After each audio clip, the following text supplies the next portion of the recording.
भारत सरकार के वस्त्र मंत्री गिरिराज सिंह ने निट्रा पहुंचकर ऑक्स फ्लैक्स की फसल का निरीक्षण किया और देश के पहले मैकेनिकल ज्वलन समानाधिक परीक्षण उपकरण को उद्योग जगत को समर्पित किया। यह उपकरण अग्निरोधक कपड़ों के परीक्षण में बड़ी क्रांतिकारी तकनीक माना जा रहा है, जो भारतीय वस्त्र उद्योग को वैश्विक स्तर पर प्रतिस्पर्धा दिलाने में मदद करेगा।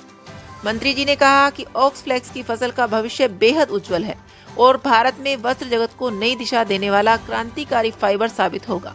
निट्रा प्रयोगशाला द्वारा तैयार किए गए इस उपकरण के माध्यम से अग्निरोधक कपड़ों का परीक्षण अब अंतर्राष्ट्रीय मानकों ISO 13506, ASTM F1930, NFPA 2112, IS 17881 के अनुरूप किया जा सकेगा।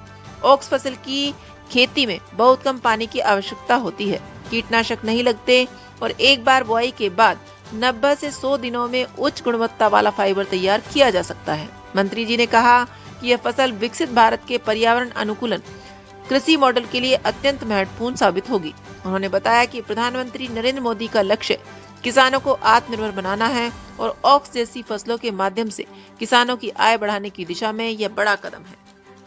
देखिए, मैं निट्रा के मेरे बाएं साइड में DG हैं परमार साहब और निट्रा के चेयरमैन हैं राजकुमार जैन साहब और उनकी टीम है। मैं मीडिया के लिए एक नया चीज आपके सामने रख रहा हूं। दुनिया आज सस्टेनेबल फाइबर का डिमांड कर रहा है और सस्टेनेबल फाइबर में मिल्क वीट फाइबर एक ऐसा फाइबर है जिसकी तुलना दुनिया में अभी किसी के पास नहीं है। मिल्क वीट आपने देखा, उसकी रुई को भी देखा, ये पश्मीना से पतला है, वूलन से गर्म है और सिंथेटिक फाइबर से हल्का है और कॉटन से 1.5 गुना अधिक पानी सोखता है। अभी यूनाइटेड नेशन ने सस्टेनेबिलिटी पर न्यू एज फाइबर पर एक सेमिनार किया 2 महीना पहले। हमारे एडिशनल सेक्रेटरी रोहित कंसल गए थे।